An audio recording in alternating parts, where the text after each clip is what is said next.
suppose you could eat peanut butter on an orange, but I would not recommend that. I'm going to prepare that for you when before I'll we head take to see the crown jewels next I'll time. take the challenge.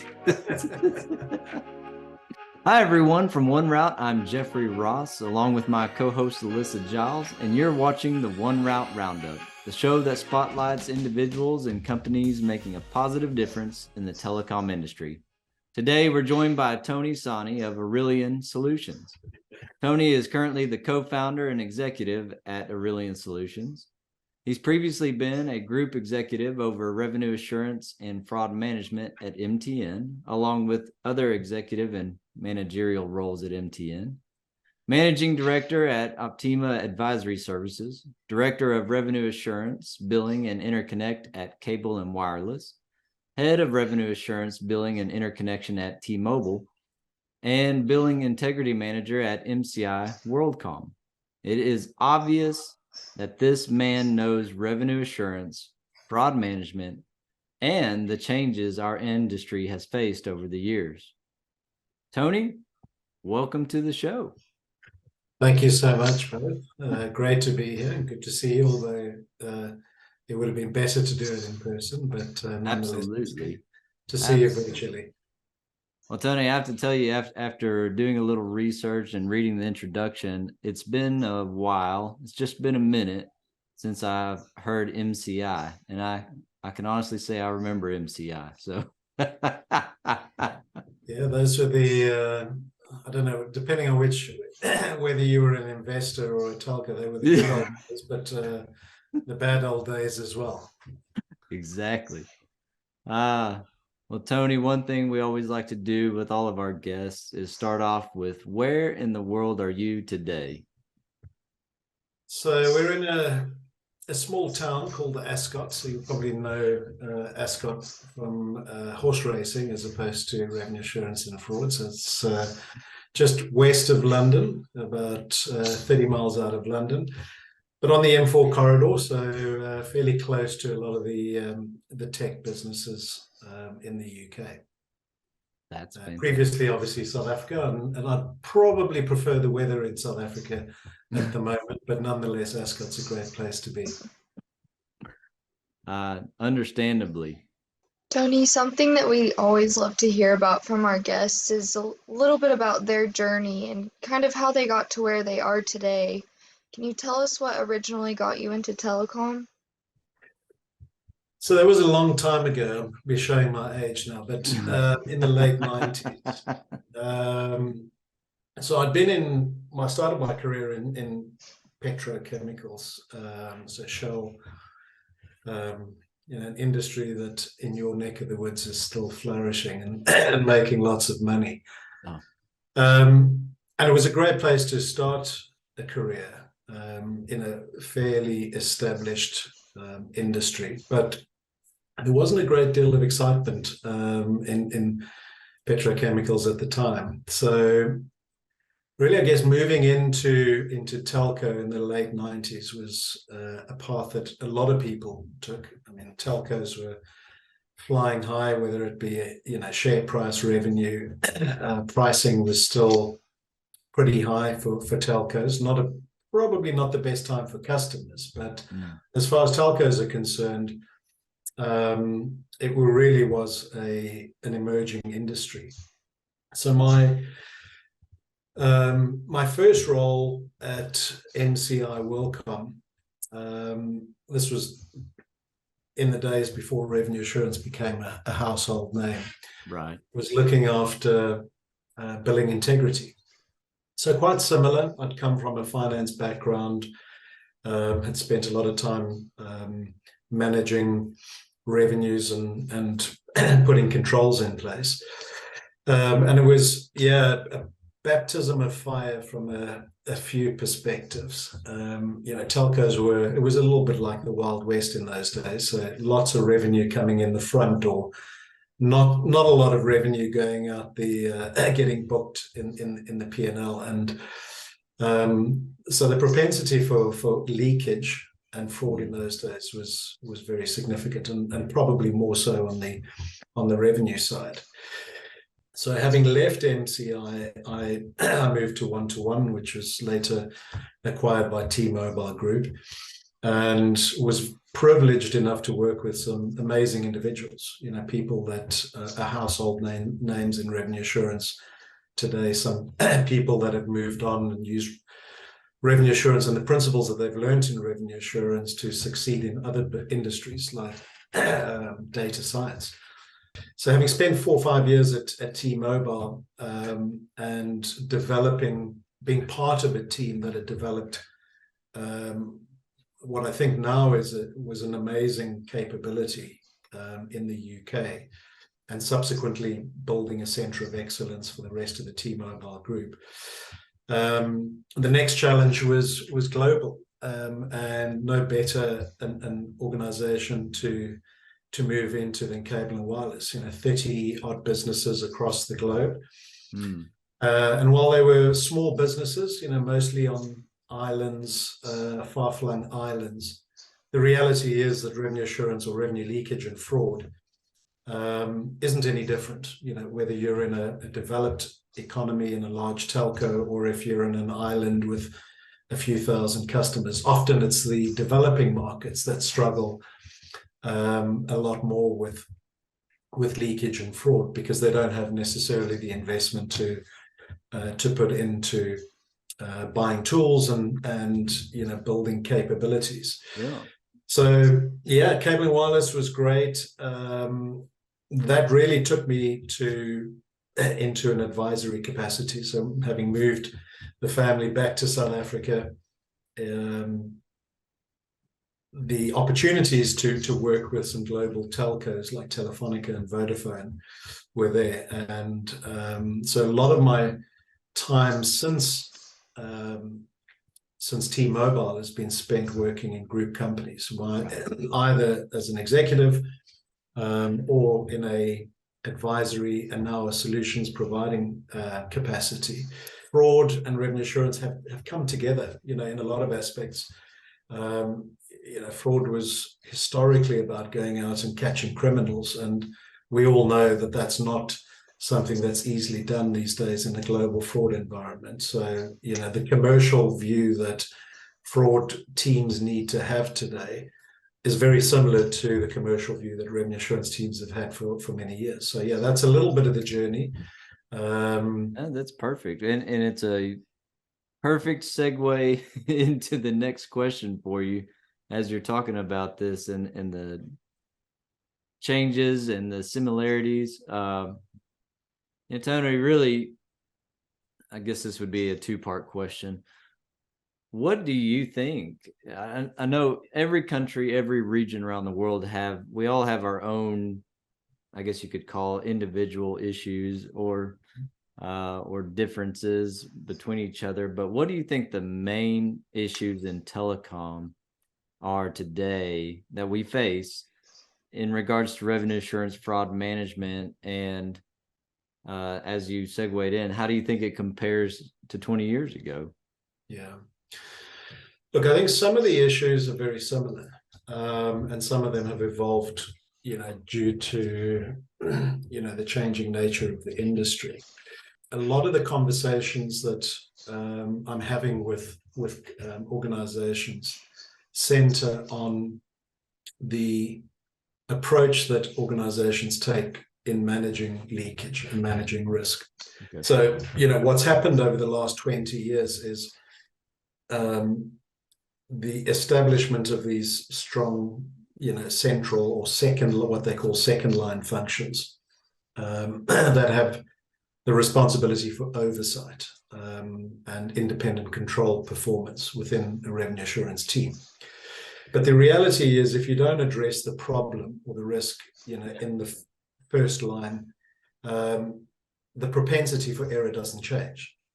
So a lot of revenue assurance organizations have become really good at detection, they've become really good at correcting the issues.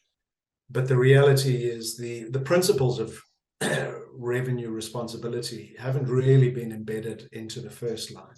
But a lot of telcos, I don't think telcos have really made the investment in ensuring that 3 lines of defense model has been properly embedded. Banks are slightly different. I mean, you came from a banking environment, and banks focused very much on, the first line of defense. They probably didn't invest enough in assurance, Right. second line functions. So that's the challenge that I think a lot of telcos are facing today, is how do we build this capability so that we prevent things from happening in the first instance. And detection tools aren't going to solve that problem. Yep. This is a human problem. It's about being able to get the product teams on board. It's about designing the controls. It's about revenue assurance and fraud. Role changing slightly from being the sort of the sole custodian of controls to having this dual role of being advisor, but also then having that independent assurance, that you can detect issues where they exist, or where the first line controls are not in place. It's funny, with all the technology out there today, know your customer. Yeah. That maybe it's not the simplest, but essentially it's people knowing people. And I know in the banking industry, it is critical to know your customer, that with today's technology, obviously the fraudulent activity is getting better and better. But if you know your customer to the point of, this is a weird email, or this was a weird phone call, or, they're not acting in their normal, I don't know, their normal habitual way of doing things. Obviously, I love what you said there. That first line of defense is massively critical. Yeah. But, unfortunately, a lot of people, I mean, and when you talk to different parts of the business, they'll understand the principles of that. But the way telcos have constructed their KPIs and how they incentivize people often means that people are working against the whole principle of, control. And it is, I will admit, it's different asking a banker to know, let's say, 500 people versus someone at a telco to know 40 million people. Hey, I need you to know all 40 million of our customers. And look, and I guess banks have the benefit of being in the banking sector, is that it's been a heavily regulated sector. Yeah, very much. So from a compliance point of view, banks make a mistake, there's a huge consequential impact on the business, whether it be through regulatory fines. So I think banks have been fortunate in one sense, that they've been heavily regulated, and that's forced them to make sure that that's the most positive spin I've ever heard put on. Yeah, I'm sure there'll be a lot of bankers screaming at this going, really? All the bank regulators will be, Tony, thank you for finally putting the positive spin on this. So some of the analogies that I explained to someone recently, that something like CLI spoofing, or SymBox detection. The reality is, if you wait for a CDR to come off the network, you're waiting somewhere between 2 minutes and 15 minutes based on how long it takes for a CDR file to get generated. So that CDR is going to be generated, it's going to be sent to a mediation system, which then has to pass it on to a fraud system, which has to then use that data to detect an issue. And, assuming that your FMS detects it, you can then terminate it. Now, so that timeline means that, a fraudster, we did the calculations in Africa of how long a SIM card needed to be active on a network for it to be profitable. And it varied country by country. Okay. In some countries, it was less than a minute that a SIM card needed to be active on the network. So there was absolutely no way that traditional detection systems were ever going to solve the problem, because the fraudster clearly has the advantage of being active on a network, knowing that it was going to take 10, 15 minutes of airtime before the best fraud detection systems were able to detect an issue. Yep. So the reality, for the challenge for telcos today is it's about real-time preventive authentication. You can't be expecting to solve the problem by relying on CDR. So you've got to be on the call path. I mean, you guys are aware of that because your product is a signaling based and network level detection and blocking system. And that is quite a marked, change from where fraud management has been in the past. The reality is also that global telco networks were never designed to do bilateral party authentication. They were designed to do authentication on the calling party from the home subscriber network. Are you a customer of ours? Do you have sufficient balance? Can you utilize this service? Fantastic. But the reality is, if you look at the fraud situation today, whether it's nuisance calling, whether it's CLI spoofing, whether it's SMS A2P bypass, whether it's SIM box detection, all of those fraud types are exploiting the loophole or the weaknesses in telco and interconnected telco network infrastructure, which has, as I said, never been designed to do two-party authentication. Right. So, that's the challenge, whether it gets resolved through stir shaken, whether it gets resolved through voice firewalls or SMS firewalls. I mean, I guess the jury's out in terms of, is there what's the right solution? But it's a problem that that's quite pervasive. It obviously impacts telcos from a fraud point of view, but equally it affects customers, in terms of nuisance calling, in terms of smishing, vishing, whatever you want to call it. The reality is it's not being the inability to authenticate the incoming call. Right. Such a perfect way to lead into our next question for you.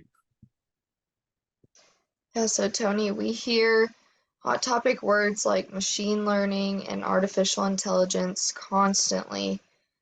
Can you tell our audience why predictive analysis might be something that may be more important for them to look into? Yeah, look, I mean, I guess the word predictive, in reality is forward-looking. So inevitably it's going to give you a better understanding of whether something is likely to go wrong. Look, I think the reality is there are a lot of technologies out there, that are needed, and I don't think there is a single technology or technology type that is going to solve all the problems. So I think you need the right mix of technology.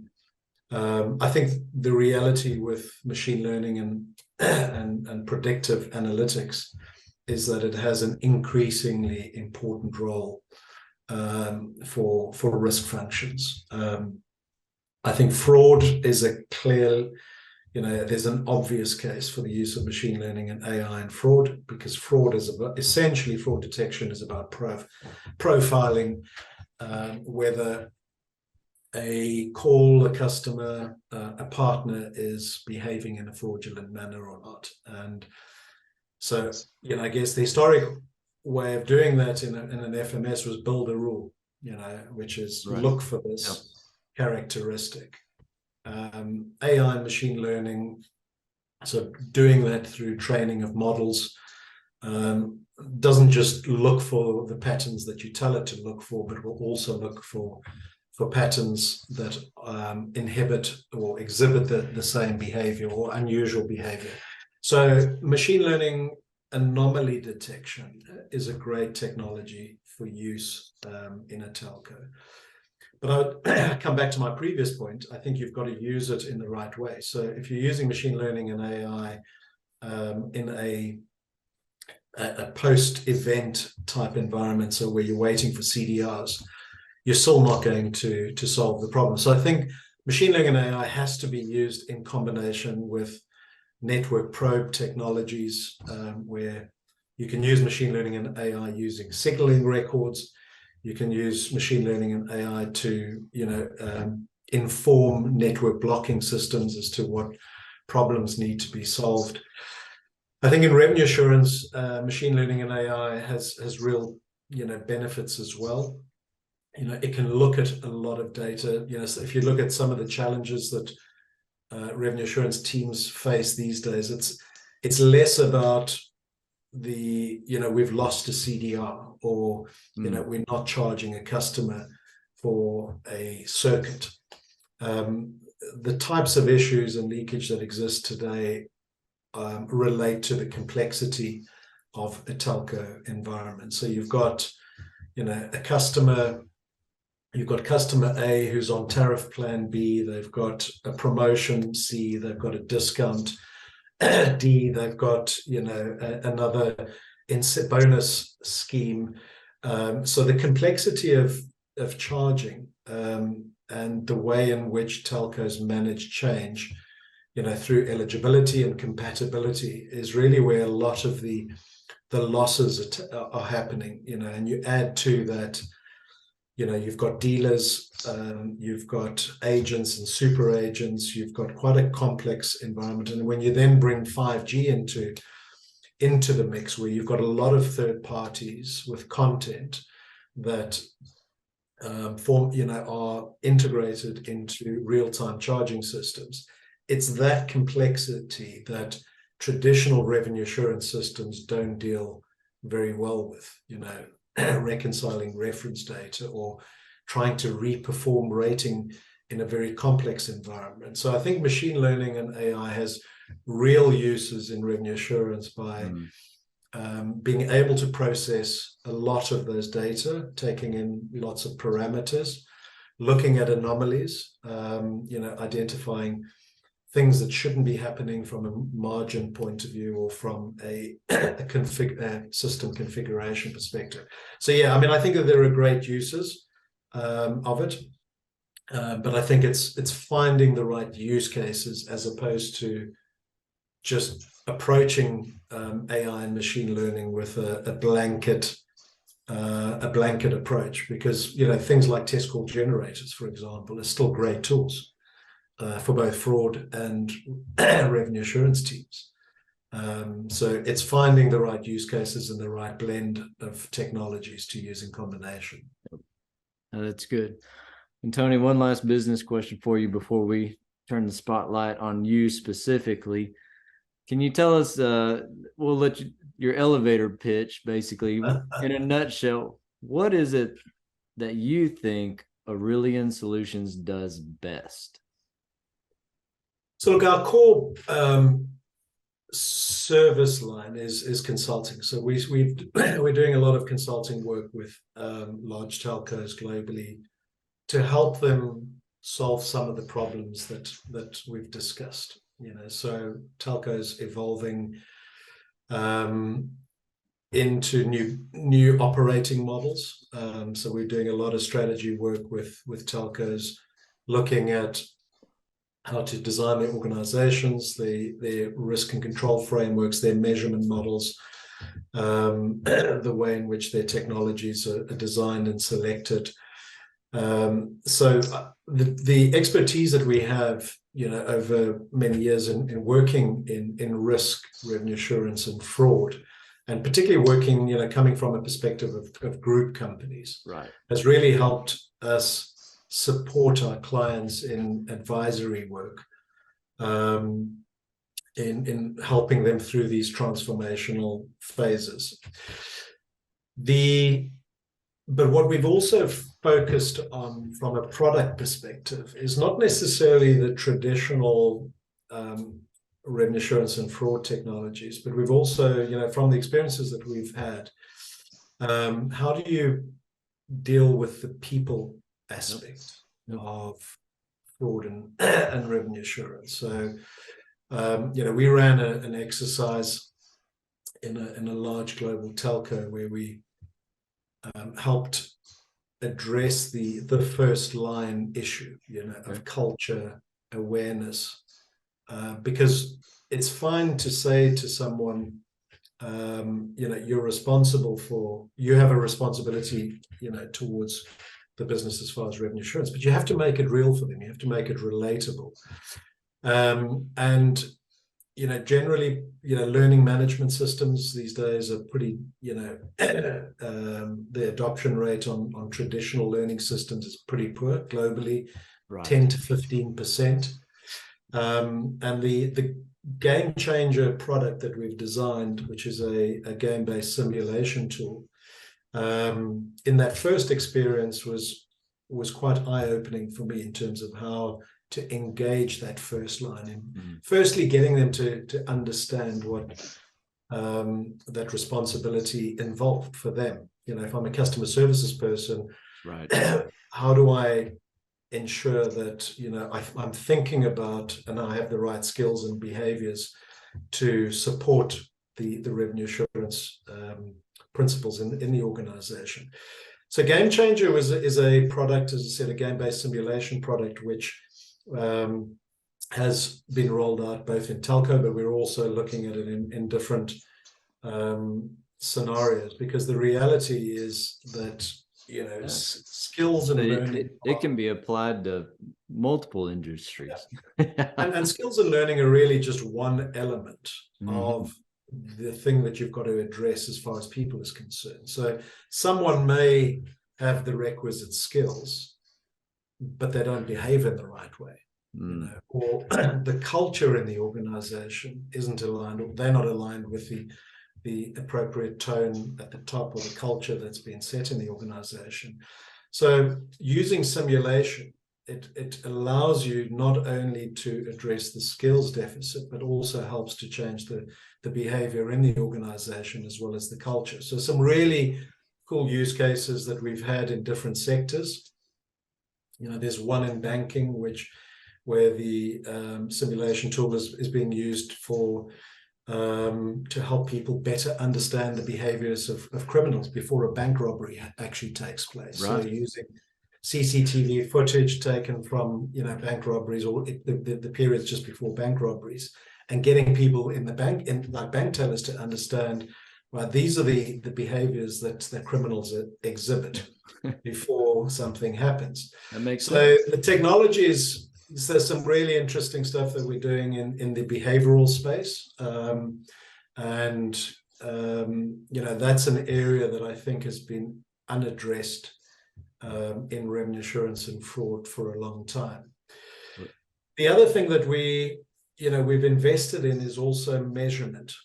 So if you look at a lot of the surveys that, whether it be RAG surveys or other industry surveys in revenue assurance and fraud, a lot of the challenges that have come out of those surveys relate to the challenges of influencing executives, the challenges in not getting sufficient investment.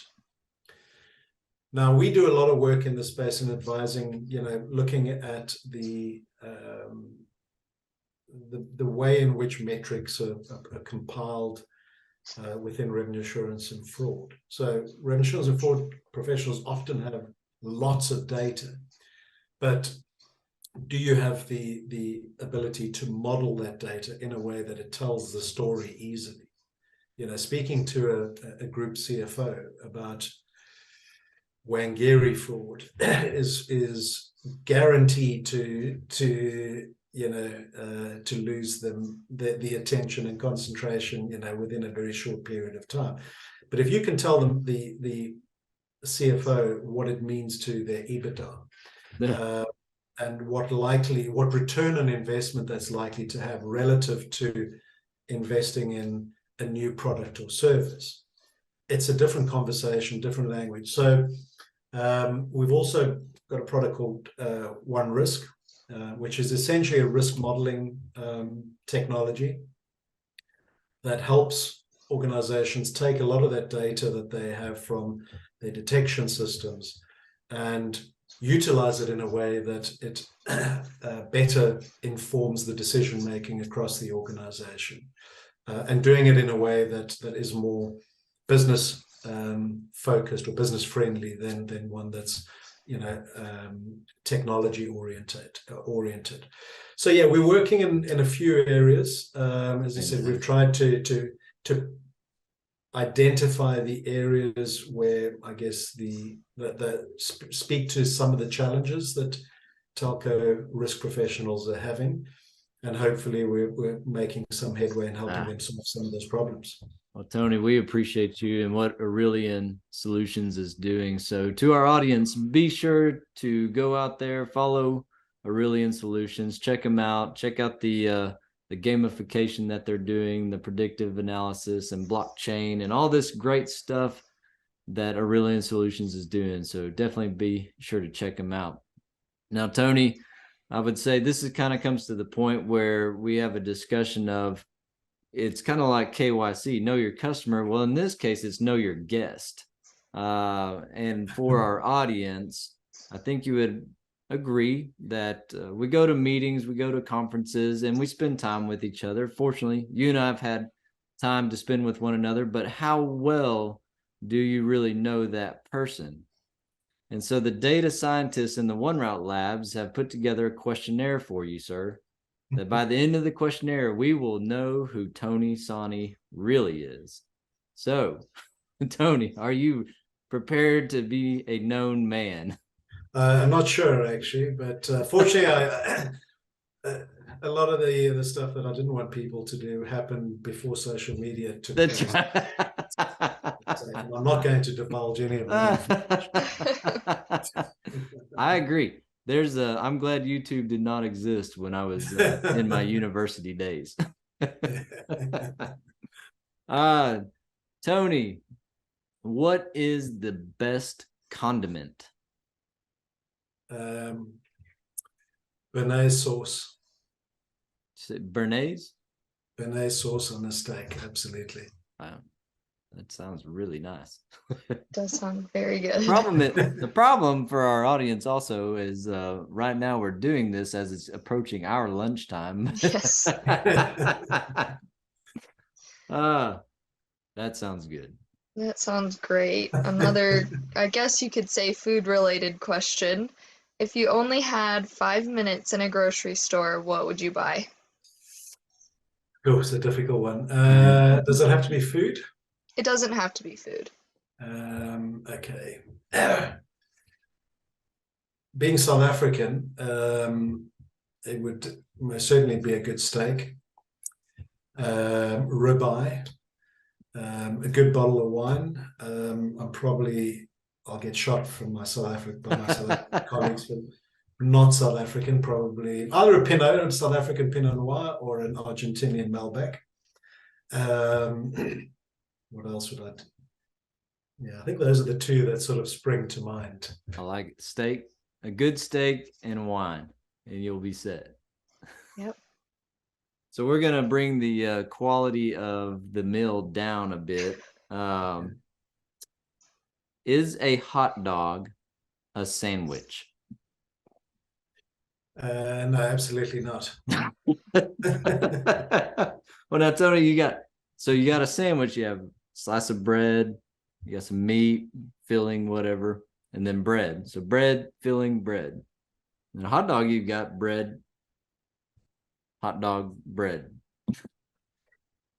Yeah, but you would never put onions in well, you could do, but you would never put onions in a sandwich, would you? You wouldn't probably put mustard in a sandwich.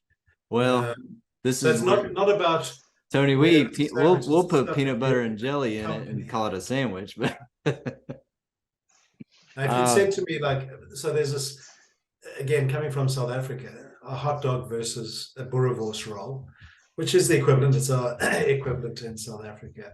I think most South Africans would agree, absolutely not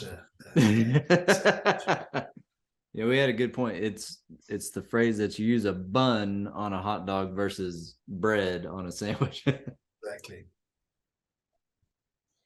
Moving us away from food now, do you have any hidden talents? Patience and perseverance, and I think that's probably down to the fact that I've got 3 daughters. And so that's what I've been kidding. I've been through teenage years with all 3 daughters over the last 10. So, yeah, I mean, I used to play golf. I wasn't a particularly good golfer, so there certainly wasn't a talent there at all. That definitely takes patience and perseverance as well. Exactly, that does as well, actually. Especially my golf partners needed a lot of patience and perseverance playing. Okay, Tony. If the police showed up at your door and arrested you without any explanation, what would your friends or your family, what would your daughters assume that you've done? Yeah, so my daughters often wondered what I did, because they could, when they went to school and they'd go, the teacher would ask them the question, what does your dad do? They couldn't actually explain it. So a friend of mine told them in very simple terms, he's an international spy. So that's been stayed with them for a long time. It was probably the easiest answer. So espionage is probably the thing that they would say. Yeah. That's awesome. I like that. Tony, what was the last book that you read? That's a good question. So I did the last one was the Steve Jobs autobiography, which I reread again probably about a month ago. So yeah, I'm an autobiography man. I like it. We're gonna bring it over to music. You know how especially in sports, teams or players, they typically enter the stadium to a song. They have a walk-in song. So Tony, if you could have a song played every time that you entered a room or into a meeting, what song would be played?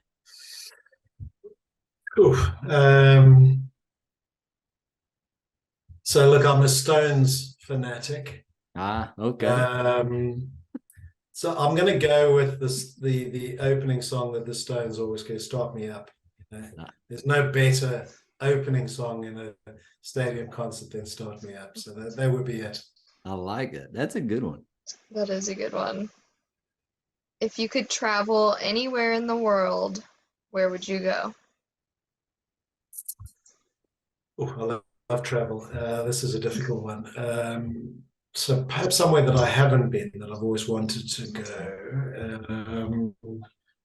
So I spent a lot of time in South America, but never visited Argentina. So Buenos Aires would probably be top of my list at the moment. Yeah, That'd be very cool. And for the audience, that was obviously, besides Texas, where in the world would you want to go? Sorry, apologies. That's right. Texas. I'm waiting for the invite. I'm waiting Open for the invite over here, bud. I've heard about your steaks. Come on. Tony, back to music one more time. And if you could erase any song in music history, it should never have been written, what would you erase from music history? So obviously not the Rolling Stones, but everything from like the mid-90s. Would that be too controversial? I like that. That's funny. Tony, are you a collector of anything? No, not really. I like getting rid of things as opposed to collecting things. Actually, the only thing I would collect is my football team, Aston Villa. So I'm an avid Villa fan. So I've got a collection of football paraphernalia from mine. But I've tried a few other things. I've tried collecting antique sports cars, but I realized there wasn't a particularly effective collection when they're sitting in the garage rusting. So yeah, that's good. Tony, I'm switching up our questionnaire, the normal questionnaire that the data scientists came up with. So I was speaking with my oldest daughter today, and I told her that we'll be talking. I said, if you could ask any question of someone that's in the UK, what would you ask them? And so her question to you, Tony, is, have you ever seen the crown jewels? I don't know, actually. I should know that. I've seen no is the answer. All It's right. either no or Next time we come to Singing London, about. we'll all take a tour and go check those out. Exactly. In your opinion, what is the best candy bar?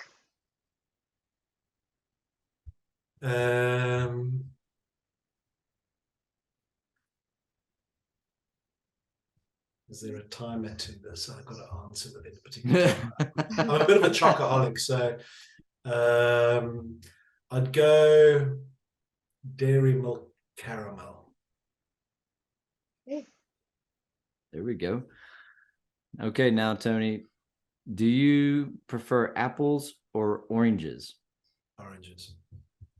It's not the right answer, but do you know why? Apples is the correct answer. Go on. Because you can eat peanut butter on an apple. Well, there we go. You should know, but from my previous response, getting peanut butter wasn't one of the things that I. I suppose you could eat peanut butter on an orange, but I would not recommend that. I'm going to prepare that for you when I'll we take head to see the crown jewels next time. I'll take the challenge. Tony, what would you do if you lost your phone for the day? I'd be quite happy about that, actually. Yeah, it depends. If I was abroad, it'd be like major panic. Right. But yeah, I'm actually even considering getting a feature phone to just have a little bit of quiet time occasionally. So I actually it wouldn't devastate me. I've already come off a lot of social media platforms, so it would be quite a relief, I think. That'd be good. That's good. All right, Tony, last question. What brings you hope? Apart from my football team,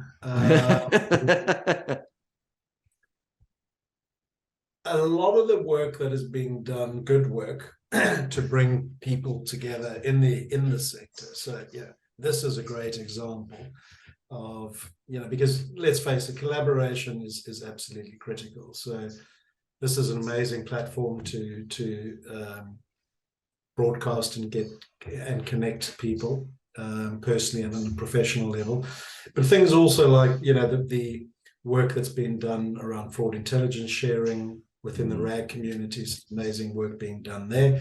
So that gives me hope that there is, some of the challenges that we faced for the last 20 odd years might be solved, and there's lots of interest in doing that. So yeah, that's awesome. Well said, Tony. You are now a known man, and all that is left to do is roll out the red carpet for you, sir. Look into the camera and tell the audience what is on the horizon for you. Yeah, so a lot more of, start doing the startup business that we formed in 2018. Hopefully goes from strength to strength, good health,